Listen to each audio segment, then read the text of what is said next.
আজকে রবিবার, শ্রাবণ মাসে সোমবার, কালকে উপোস করবো। তার জন্য আজকে সব নিরামিষ। মোচা করেছি, আমড়ার চাটনি করেছি, টক মিষ্টি, ডাল করেছি উচ্ছে দিয়ে, আর করেছি। চলো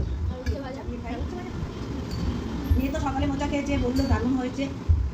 মোচাটা কেটেছে আমার মেয়ে, তার জন্যই মনে এত ভালো হয়েছে। ভালো হয়েছে, উচ্ছে দিয়ে করেছি। উচ্ছে দিয়ে ডাল করলাম, যাই অনেকগুলো উচ্ছে ছিল, পচে গেছে বেশিরভাগ। মোচাটাও ভালো হয়েছে, ডালটাও ভালো হয়েছে।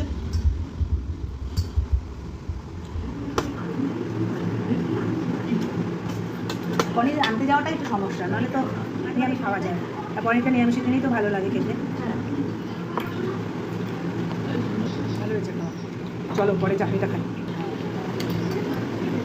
আর একটু চিনি দিলে ভালো হতো, বেশি টক